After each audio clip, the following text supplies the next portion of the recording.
नमो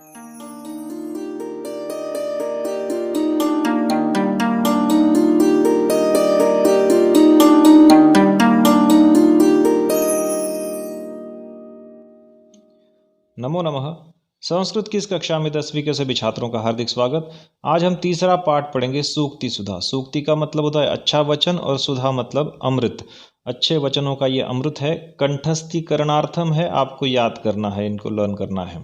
सूक्तयः नाम सुवचनानि। सूक्तियां का अर्थ होता है सुवचन, अच्छे वचन। सूक्तिनाम पठनेन वाक्चातुर्यम वर्धते। सूक्तियों के पढ़ने से बोलने में चतुरता बढ़ती है। सूक्तिनाम प्रयोगः लेखने भाषणे च प्रभावम जनयति। सूक्तियों का प्रयोग लेखन में और भाषण में प्रभाव पैदा करता है। उक्तम एव, कहा ही है कि खिन्नम चापि सुभाषितेन रमते स्वीयं मनः सर्वदा। अगर मन दुखी भी हो तो भी सुभाषित के कारण अपना मन रम जाता है, उसका मनोरंजन होता है। श्रुत्वा अन्यस्य सुभाषितम खलु मनः श्रोतुम पुनर्वांछति। दूसरे के द्वारा सुभाषित सुनकर सचमुच मन उसे फिर से सुनना चाहता है। अज्ञान ज्ञानवतो अपि अनेन ही वशीकर्तुम समर्थो भवेत। चाहे मनुष्य अज्ञानी हो चाहे ज्ञानी हो, उसका मन जीतने के लिए सुभाषित समर्थ होते हैं, एबल होते हैं। और कर्तव्यो ही सुभाषितस्य मनुजैर आवश्यकः संग्रहः। मनुष्य ने इसलिए सुभाषितों का संग्रह, कलेक्शन जरूर करना चाहिए। यह हुआ प्रीफेस। अब हम पढ़ते हैं पहला सुभाषित। विद्यानाम नरस्य रूपम अधिकम प्रच्छन्न गुप्तम धनम। विद्या भोगकरी यशः सुखकरी विद्या गुरूणां गुरुः। विद्या बंधुजनो विदेश गमने विद्या परम दैवतम। विद्या राजसु पूज्यते न तु धनम विद्या विहीनः पशुः। विद्या यानी मनुष्य का रूपम अधिकम, बेस्ट ब्यूटी है। सबसे अच्छा मनुष्य तभी सुंदर दिखता है जब उसके पास विद्या हो। प्रच्छन्न गुप्तम धनम। प्रच्छन्न का अर्थ होता है सीक्रेट, गुप्तम का अर्थ होता है हिडन। सीक्रेट और हिडन ऐसा ये धन है। विद्या भोग करी, विद्या हमें एंजॉयमेंट के लिए अलाउ करती है। यशः सक्सेस देती है। सुख करी कंफर्ट देती है। और विद्या गुरुणाम गुरुः, विद्या गुरुओं की भी गुरु है।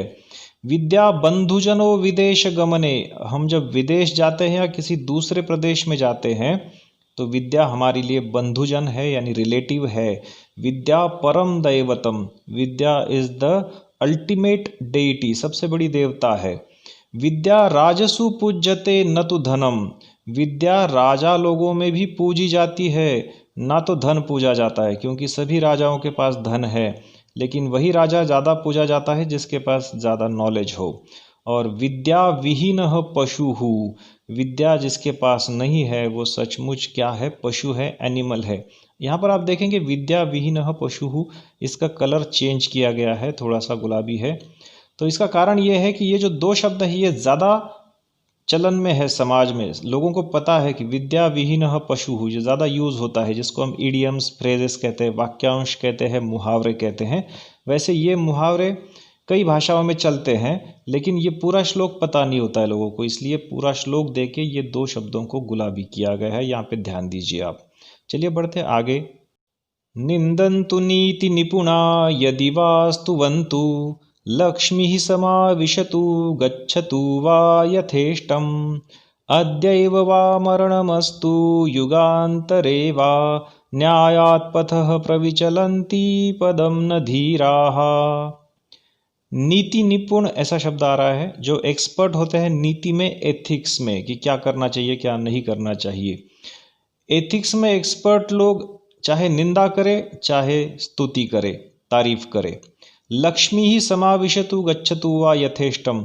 लक्ष्मी यानी पैसा, चाहे बहुत ज़्यादा मिल जाए या चला जाए अपनी इच्छा से। अद्यैव वा मरणमस्तु युगांतरे वा। चाहे आज मरण हो जाए, मृत्यु हो जाए, चाहे युगांतर के बाद, कुछ युगों के बाद हो जाए, कुछ एज के बाद हो जाए, तो भी कोई परवाह नहीं। न्यायात् पथः प्रविचलन्ति पदम न धीराः। धीराः शब्द जो है वो करेजियस पीपल के लिए है। करेजियस पीपल क्या करते हैं? न्यायात् पथः न प्रविचलन्ति, यानी न्याय का पथ जो है, न्याय का जो मार्ग है, राइचियस पाथ जो है, उसको छोड़ते नहीं है। चाहे उनकी निंदा हो, चाहे तारीफ हो, चाहे पैसे आए चाहे नहीं आए, चाहे आज मरण आए चाहे कुछ सालों के बाद आए, वो अपने काम को, अपने राइचियस पाथ को, न्याय के मार्ग को नहीं छोड़ते हैं। ऐसा इस श्लोक में कहा गया है। नीति शतक से लिया गया श्लोक है ये, नीति शतक नाम का ग्रंथ है। चलिए आगे बढ़ते हैं। आत्मनो मुखदोषेण बध्यन्ते शुकसारिकाः बकास्तत्र न बध्यन्ते मौनम सर्वार्थ साधनम। पंचतंत्र से लिया गया श्लोक है। मौनम सर्वार्थ साधनम ये ज़्यादा प्रचलित है, ईडियम है, फ्रेज है। आत्मनो मुख दोषेण बध्यन्ते शुकसारिकाः, खुद के मुख दोष के कारण यानी टॉकेटिवनेस, बकबक के कारण, ज़्यादा बड़बड़ करने के कारण बांधे जाते हैं शुक यानी तोता और सारिका यानी मैना। तोता और मैना जो है वो ज़्यादा बातें करते हैं, इसलिए उनको बांधा जाता है, पकड़ा जाता है और पिंजरे में बंद किया जाता है। बकास तत्र न बध्यन्ते, बगुले यानी क्रेन्स, उनको कोई नहीं बांधता है, वो नहीं बांधे जाते क्योंकि उनको पकड़ा नहीं जाता, क्योंकि मौनम सर्वार्थ साधनम, वो मौन रहते हैं, इसलिए मौन जो है वो सर्व अर्थ साधन का कारण है। यानी सारे काम जो है कभी कभी मौन रहने से, चुप रहने से भी हो जाते हैं। हर बार बोलना ज़रूरी नहीं होता है, ऐसा इस श्लोक से समझाया गया है कि बोले कि आप पकड़े जाते हैं। ठीक है, आगे बढ़ते हैं। रथस्य एकं चक्रं भुजगयमिताः सप्ततुरगाः निरालम्बो मार्गश्चरणविकलः सारथिरपि रविर्याति एवान्तं प्रतिदिनमपारस्य नभसः क्रियासिद्धिः सत्त्वे भवति महतां नोपकरणे। भोज प्रबंध नाम के इस ग्रंथ से लिया गया श्लोक है और ये करेजियस पीपल का जो महत्व है वो बता रहा है। महान लोग कैसे होते हैं। सूर्य का उदाहरण दिया है, सूरज का, कि रथस्य एकम चक्रम, ऐसा माना जाता है कि सूरज के रथ को सिर्फ एक पहिया है, एक व्हील है। और भुजग यमिताः सप्ततुरगाः, भुजग यानी सांप, और सांपों के द्वारा कंट्रोल किए गए, लगाम उनके सांपों के है, ऐसे सप्ततुरग है यानी 7 घोड़े हैं। निरालंबो मार्ग, निरालंब यानी जहाँ कुछ रुकने के लिए जगह नहीं है, कोई डिपेंडेंसी नहीं है, ऐसा मार्ग है। सूरज का मार्ग आप जानते हैं, कुछ भी नहीं है रुकने के लिए जगह।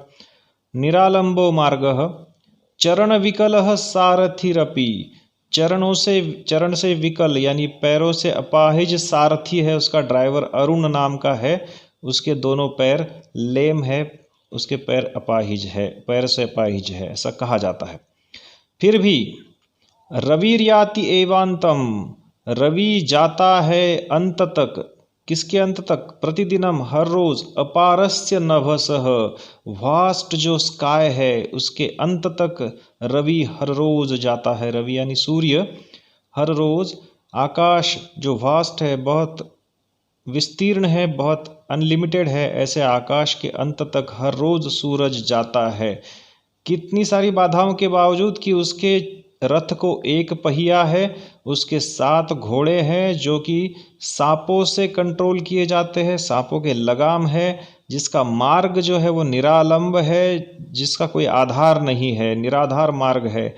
उसका सारथी जो है वो विकल है यानी अपाहिज है, और फिर भी वो जाता है हर रोज आकाश के अंत तक। तो लास्ट में कहा गया है कि क्रिया सिद्धि ही सत्वे भवति, काम की जो कंप्लीशन है, अकम्प्लिशमेंट है, वो सत्व में, अपने स्पिरिट में होता है महान लोगों का।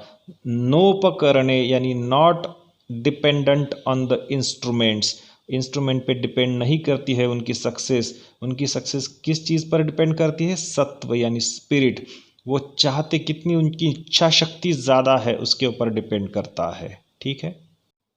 अल्पानामपि वस्तूनां संहतिः कार्यसाधिका तृणैर्गुणत्वमापन्नैर्बध्यन्ते मत्तदन्तिनः।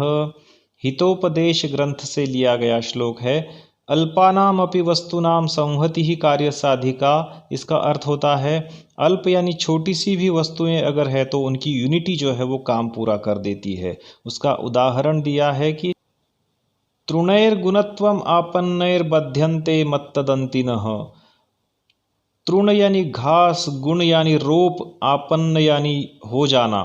घास जब रस्सी बन जाता है तो बध्यन्ते मत्तदन्तिनः बांधे जाते हैं मतवाले हाथी। जो हाथी मस्ती में आए हैं, मतवाले हैं, मदहोश है, ऐसे हाथियों को एक घास के तिनके जब रस्सी बन जाते हैं बड़ी तो बांध देते हैं। ऐसे ही छोटी छोटी चीज़ें जो है अल्पानाम अपि वस्तुनाम, छोटी छोटी वस्तुएं जब संहति ही यानी यूनाइटेड हो जाती है तो कार्य साधिका यानी काम पूरा कर देती है। ठीक है।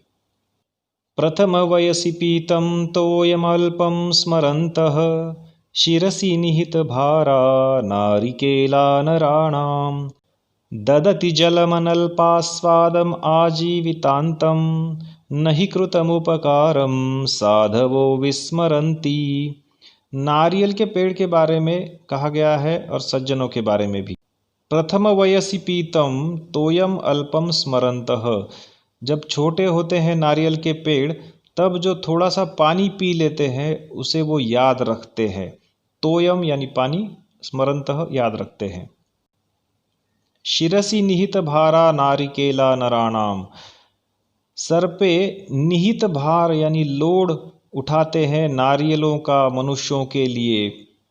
ददति जलम देते हैं पानी, अनल्पास्वादम यानी बहुत मीठा, आजीवितांतम यानी आजीवन, पूरे जीवन भर तक वो नारियल के पेड़ मीठा पानी मनुष्यों को देते हैं। और इससे ये मालूम पड़ता है कि नहीं कृतम उपकारम साधवो विस्मरन्ति। किए हुए उपकारों को साधु लोग, सज्जन लोग, अच्छे लोग न विस्मरन्ति यानी नहीं भूलते हैं।